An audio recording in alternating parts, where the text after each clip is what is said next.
안녕하세요, 여러분. 오늘은 상속세 및 증여세법에 대해 자세히 알아보겠습니다. 먼저 제1조 목적입니다. 이 법은 상속세 및 증여세의 과세 요건과 절차를 규정함으로써 상속세와 증여세의 공정한 과세와 납세 의무의 적정한 이행을 확보하고 재정 수입의 원활한 조달에 이바지함을 목적으로 합니다. 즉, 상속세와 증여세의 공정한 부과와 수집을 통해 국가 재정을 안정적으로 확보하려는 것입니다. 다음은 제2조 정의입니다. 이 법에서 사용하는 용어의 뜻을 정의하고 있습니다.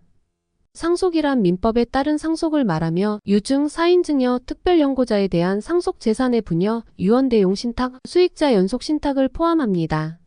상속개시일은 피상속인이 사망한 날을 말하며 실종선고로 인한 상속은 실종선고일이 됩니다. 상속재산은 피상속인에게 귀속되는 모든 재산을 말하며 경제적 가치가 있는 모든 물건과 권리를 포함합니다. 상속인은 민법에 따른 상속인을 말하며 상속을 포기한 사람과 특별연고자를 포함합니다. 수유자는 유증, 사인증여, 유언대용 신탁 및 수익자 연속 신탁에 의해 재산을 취득한 자를 의미합니다. 증여는 직접 또는 간접적인 방법으로 타인에게 무상으로 재산 또는 이익을 이전하거나 타인의 재산 가치를 증가시키는 것을 말하며 유증, 사인증여, 유언대용 신탁 및 수익자 연속 신탁은 제외합니다. 증여재산은 증여로 인해 수증자에게 귀속되는 모든 재산 또는 이익을 의미합니다.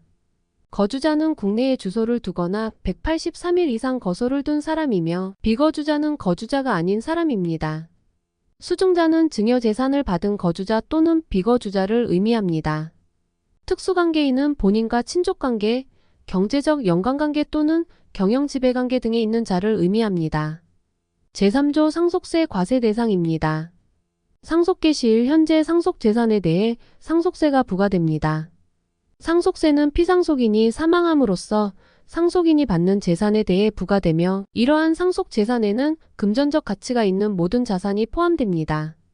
예를 들어 부동산, 주식, 현금 등 피상속인이 소유한 모든 재산이 이에 해당합니다.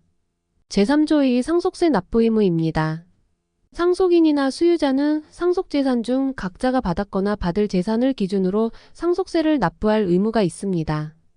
만약 특별연고자나 수유자가 영리법인인 경우 그 영리법인의 주주 또는 출자자 중 상속인과 그 직계비속이 있는 경우에는 그들이 지분 상당액을 납부할 의무가 있습니다.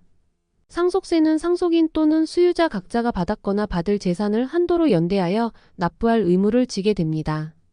제4조 증여세 과세 대상입니다.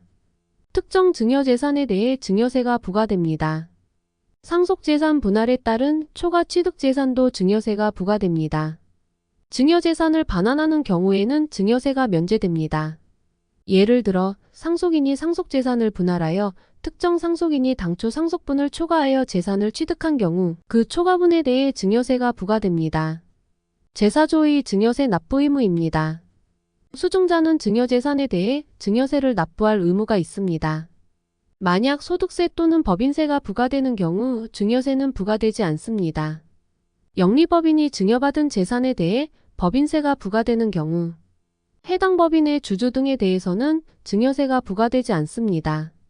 특정 요건 충족 시 증여세가 면제될 수 있습니다. 제5조 상속재산 등의 소재지입니다. 상속재산과 증여재산의 소재지는 해당 재산의 권리자의 주소로 정합니다. 상속개시 또는 증여 당시의 현황에 따라 판단됩니다. 예를 들어 상속재산이 여러 지역에 분산되어 있는 경우 주된 재산의 소재지를 기준으로 과세 관할이 결정됩니다. 제6조 과세 관할입니다. 상속세는 피상속인의 주소지 또는 거소지를 관할하는 세무서장이 과세합니다. 증여세는 수증자의 주소지를 관할하는 세무서장이 과세합니다. 특정 조건에서는 증여재산의 소재지를 관할하는 세무서장이 과세할 수 있습니다. 예를 들어 피상속인의 주소지가 국외인 경우 상속재산 소재지를 관할하는 세무서장이 과세하게 됩니다. 다음은 상속금액을 산정하는 방법입니다. 제8조 상속재산으로 보는 보험금입니다. 이 조항은 피상속인의 사망으로 인해 받게 되는 생명보험이나 손해보험의 보험금에 관한 것입니다. 만약 피상속인이 보험계약자인 경우 이 보험금은 상속재산으로 간주됩니다. 이는 피상속인이 보험료를 지불해온 보험계약에서 나온 보험금이기 때문입니다. 또한 보험계약자가 피상속인이 아니더라도 피상속인이 실질적으로 보험료를 납부한 경우 피상속인을 보험계약자로 보아 같은 규정을 적용합니다. 이는 상속재산에 포함시켜야 할 범위를 명확히 하고 공정한 과세를 위해 마련된 규정입니다. 다음은 재구조 상속재산으로 보는 신탁재산입니다. 피상속인이 신탁한 재산은 기본적으로 상속재산으로 봅니다. 그러나 제33조 제1항에 따라 수익자의 증여재산가액으로 하는 신탁의 이익을 받을 권리의 가액은 상속재산에 포함되지 않습니다. 이와 더불어 피상속인이 신탁으로 인해 타인으로부터 신탁의 이익을 받을 권리가 있다면 그 이익에 상당하는 가액도 상속재산에 포함됩니다. 수익자 연속신탁의 경우 수익자가 사망하면서 타인이 새로운 수익권을 취득하면 그 가액 역시 상속재산에 포함됩니다. 이러한 규정은 신탁재산의 상속세 과세 범위를 명확히 하기 위함입니다. 제10조는 상속재산으로 보는 퇴직금 등에 관한 조항입니다. 피상속인이 사망함으로 인해 지급되는 퇴직금, 퇴직수당, 공로금, 연금 등은 상속재산으로 간주됩니다. 그러나 특정 조건에 해당하는 경우는 예외로 두어 상속재산에 포함되지 않습니다. 예외 조건으로는 법령에서 정한 기준에 따라 상속재산으로 보지 않는 경우가 있습니다. 이 조항은 피상속인의 직장에서의 혜택이 상속세 과세 대상에 포함될지 여부를 규정합니다. 다음은 제11조 전사자 등에 대한 상속세 비과세입니다. 이 조항은 전쟁 또는 대통령령으로 정하는 공무 수행 중 사망하거나 그로 인한 질병으로 사망한 경우에 상속세를 부과하지 않는다는 내용을 담고 있습니다. 이는 국가를 위해 희생한 이들의 유족에게 세금 부담을 덜어주기 위한 규정입니다. 이러한 비과세 혜택은 전사자와 공무 중 사망한 사람들의 가족을 보호하고 지원하기 위한 목적을 가지고 있습니다. 제12조는 비과세되는 상속재산입니다. 이 조항은 상속세가 부과되지 않는 재산에 대해 규정하고 있습니다. 각 호에 규정된 특정 재산들은 상속세를 부과하지 않도록 명시되어 있습니다. 이는 상속인의 부담을 줄이기 위해 마련된 규정으로 사회적 목적이나 공익적인 재산이 비과세 대상으로 포함될 수 있습니다. 제13조 상속세 과세가액입니다. 상속세 과세가액은 상속재산의 가액에서 제14조에 따른 금액을 뺀 후 다음 각 호의 재산가액을 더한 금액으로 합니다. 만약 제14조에 따른 금액이 상속재산의 가액을 초과할 경우 그 초과액은 없는 것으로 간주합니다. 비거주자의 사망으로 인한 상속의 경우 국내에 있는 재산을 증여한 경우에만 각 호의 재산가액을 더합니다. 또한 특정 조항에 따른 재산가액은 상속세 과세가액에 포함되지 않습니다. 제14조는 상속재산의 가액에서 빼는 공과금 등에 대해 규정합니다. 거주자의 사망으로 상속이 개시되는 경우 상속 개시일 현재 피상속인이나 상속재산에 관련된 공과금이나 장례비용은 상속재산의 가액에서 뺍니다. 비거주자의 사망의 경우도 같은 규정이 적용됩니다. 공과금 및 장례비용의 범위와 채무의 금액은 대통령령으로 정해진 방법에 따라 증명되어야 합니다. 제15조 상속 개시일 전 처분재산 등의 상속 추정 등입니다. 피상속인이 재산을 처분하거나 채무를 부담한 경우 이를 상속받은 것으로 추정하여 상속세 과세가액에 포함합니다. 이는 피상속인이 생전에 재산을 은닉하거나 상속세 회피를 방지하기 위한 규정입니다. 재산 처분과 관련된 금액 계산과 재산 종류별 구분사항은 대통령령으로 정합니다. 제16조 공익법인 등에 출연한 재산에 대한 상속세 과세가액 불산입입니다.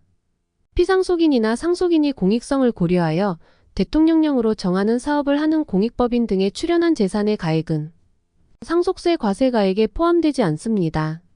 다만 내국법인의 의결권 있는 주식이나 출자 지분을 공익법인에 출연할 때 특정 비율을 초과하면 그 초과하는 가액은 상속세 과세가액에 포함됩니다. 예외적인 경우도 규정되어 있으며 공익법인에 출연한 재산의 가액 산정은 대통령령으로 정해집니다. 마지막으로 제17조 공익신탁재산에 대한 상속세 과세가액 불산입입니다. 피상속인이나 상속인이 공익신탁법에 따른 공익신탁을 통해 공익법인 등에 출연하는 재산의 가액은 상속세 과세가액에 포함되지 않습니다. 공익신탁의 범위와 운영, 출연 시기 등 필요한 사항은 대통령령으로 정해집니다. 이어서 상속금액 공제 및 계산에 대해서 살펴봅니다. 제18조 기초공제입니다. 제18조는 거주자나 비거주자가 사망하여 상속이 개시되는 경우에 대한 기초공제를 규정하고 있습니다. 이 조항에 따르면 상속세 과세가액에서 2억 원을 공제할 수 있습니다. 이 공제는 상속세 부담을 줄이기 위한 기본적인 혜택으로 상속재산의 규모와 상관없이 적용됩니다. 따라서 상속인이 상속세를 신고할 때 과세가액에서 자동으로 2억 원이 공제됩니다. 이러한 공제는 상속세 부담을 완화하고 상속인의 경제적 부담을 줄이기 위한 중요한 조치입니다. 제18조의 가업상속공제입니다. 가업상속공제는 거주자의 사망으로 상속이 개시될 때 적용됩니다. 피상속인이 10년 이상 경영한 중소기업이나 중견기업을 상속받는 경우 상속세 과세가액에서 해당 재산가액에 상당하는 금액을 공제합니다. 피상속인의 경영기간에 따라 최소 300억에서 최대 600억 원까지 공제 가능합니다. 단, 중견기업의 경우에는 상속재산의 가액이 상속세 납부액을 초과할 때 공제를 적용하지 않습니다. 상속인은 가업상속을 증명하는 서류를 제출해야 하며 가업상속공제를 받은 상속인이 5년 이내에 해당 자산을 처분하거나 요건을 충족하지 못하면 공제받은 금액이 다시 과세가액에 포함됩니다. 이 조항은 가업의 지속성과 경제적 안정을 지원하기 위해 마련된 제도입니다. 제18조 2.3 영농상속공제입니다. 영농상속공제는 거주자의 사망으로 영농상속이 개시되는 경우 적용됩니다. 영농상속 재산가액에 상당하는 금액을 최대 30억 원 한도로 상속세 과세가액에서 공제합니다. 상속인은 영농상속을 증명하는 서류를 제출해야 하며 5년 이내에 정당한 사유 없이 영농상속 재산을 처분하면 공제받은 금액이 다시 과세가액에 포함됩니다. 또한 피상속인 또는 상속인이 영농과 관련된 조세포탈 또는 회계부정 행위로 처벌받은 경우에도 공제가 취소됩니다. 이 공제는 농업의 지속 가능성을 높이고 영농상속인을 지원하기 위한 제도입니다.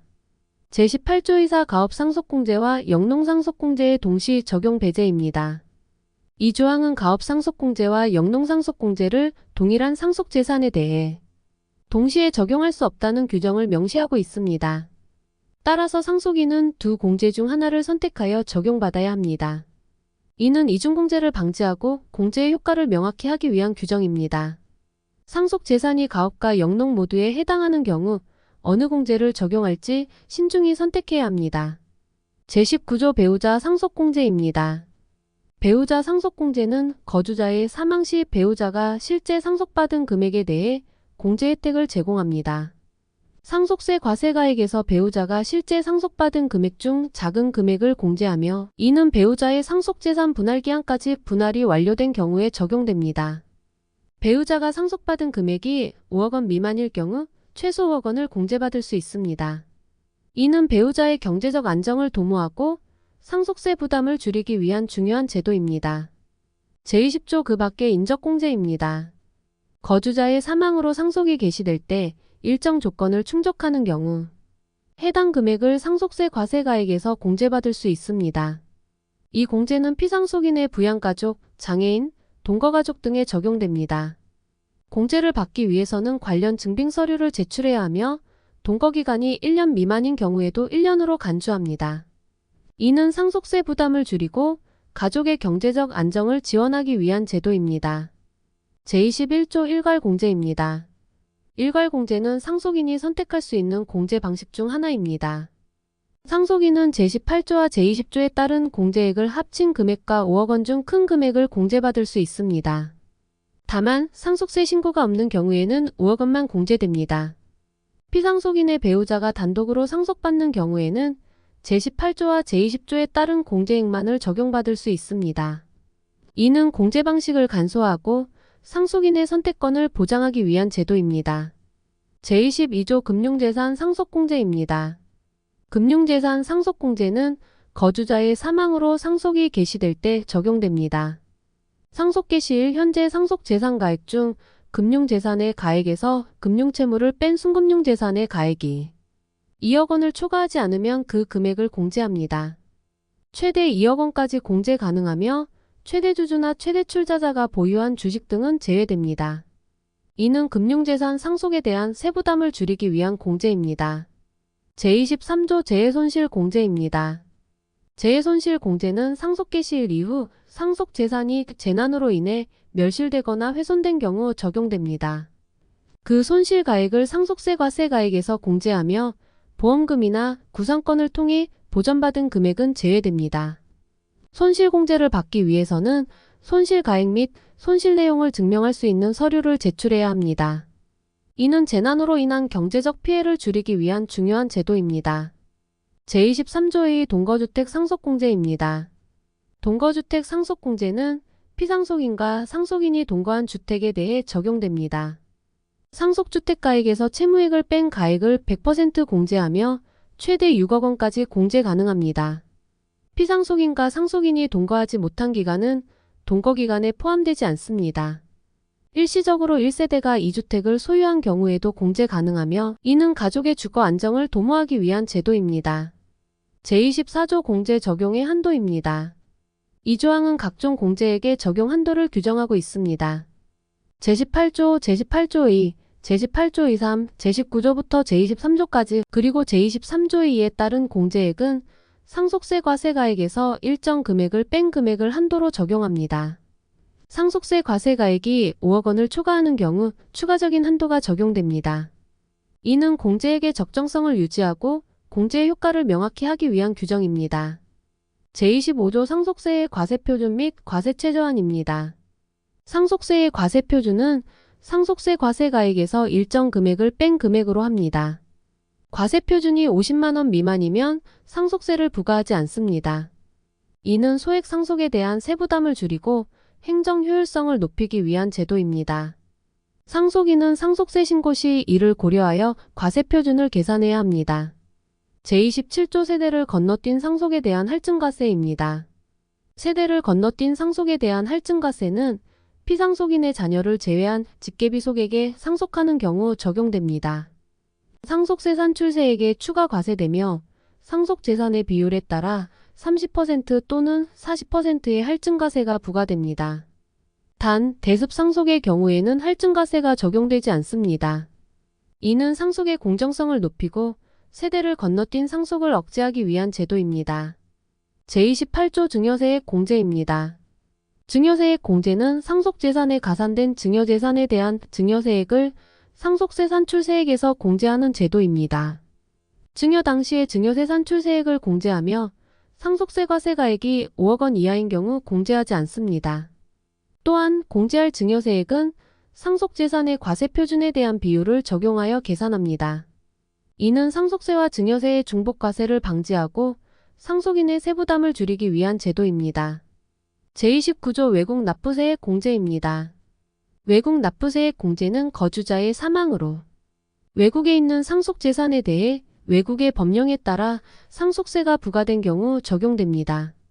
외국에서 부과된 상속세에 상당하는 금액을 상속세 산출세액에서 공제합니다. 이는 국제적인 이중과세를 방지하고 상속인의 세부담을 줄이기 위한 제도입니다. 상속인은 외국에서 부과된 상속세에 대한 증빙서류를 제출해야 합니다. 제30조 단기 재상속에 대한 세액공제입니다. 단기 재상속에 대한 세액공제는 상속 개시 후 10년 이내에 상속인이나 수유자의 사망으로 다시 상속이 개시되는 경우 적용됩니다. 전 상속의 상속세가 부과된 상속재산 중 재상속되는 재산에 대한 상속세 상당액을 공제합니다. 공제되는 세액은 상속세 산출세액에서 증여세액 및 외국 납부세액을 차감한 금액을 한도로 합니다. 이는 단기 재상속에 따른 세부담을 줄이기 위한 제도입니다.